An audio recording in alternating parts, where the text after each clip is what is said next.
I'm Robert Guest. This is Candice Hughes. We're here to tell you about probate and wills. Now, Candice is our amazing will, probate, and estate planning lawyer, right? Correct. And she's here to answer some of your basic questions about wills. And so, Candice, I've got a question that everyone's been asking me all over the internet, and I'm it's, ready. do I need a will? The answer is yes, Robert. You need a will. And so does everyone else. At least if you're 18 or older, everyone needs a will. Now, when you say everyone needs a will, why would you say that? Everyone doesn't need anything. Well, I have a lot of people that'll call and say, well, I'm only 21. I don't have a lot. Do I need a will? Well, yes.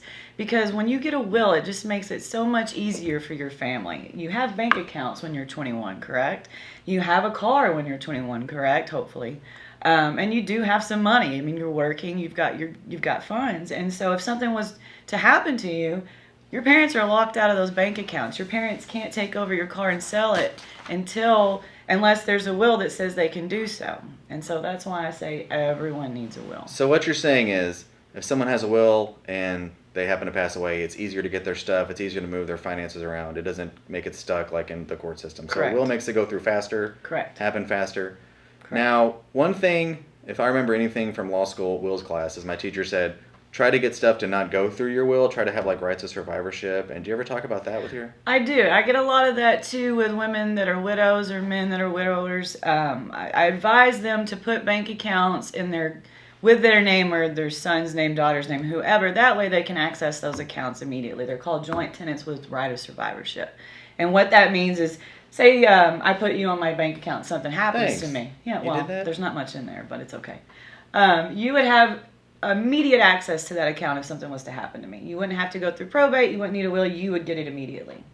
And so I advise people to do that too if they don't want to get a will or they don't have a will for some of the probate consults that I have. And so when you're saying everyone needs a will, would you say everyone needs to go through their accounts and put right of survivorship on it too? Well, if you're already married, it should already be like that. If you have a husband and wife, it should already be like that. But if you're a single person, it wouldn't be a bad idea to put your parent on there or someone that you trust that can access those accounts. Jose. Not my best choice. What's an executor? Tell me what that is. I hear Okay. that word a lot. It's everywhere these days, executors. I need to know what it means. It's probably one of the most important choices you make when you draft your will.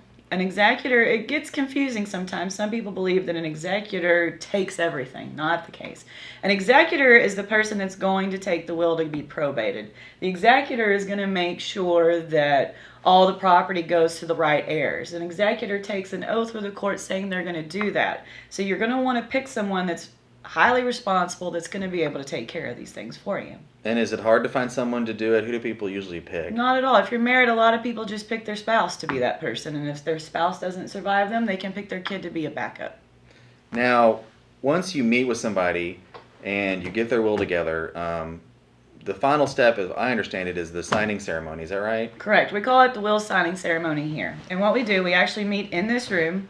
We have witnesses for you. We have notaries for you. Everything that you're going to need. We come in here with the will that I've drafted for you. We also do power of attorneys and things like that. Once all that is approved by you and you like the way we drafted it, we come in here, we have your witnesses and the notaries in here with us. We go through and sign everything. We give you the original, though, because the original is what you need to have probated. But once you sign, you're done with your will. You don't have to do anything else with it. It's a common misconception that once you sign your will, you have to file it immediately. That's not the case. It does not get filed until you pass away. So you don't take it to the courthouse. You don't You put it... take it to the bank. No, you put it probably in a gun case, safety deposit box, somewhere safe, and you let your executor know where it is, because that's what they need to probate it. That's amazing. If you have questions about wills, call Candice today. Thank you. Thanks for watching our video. At Guest and Gray, we offer free consultations for criminal defense, probate, and family law. If there's a topic you want us to talk about, put it down in the comments below, and don't forget to like and subscribe.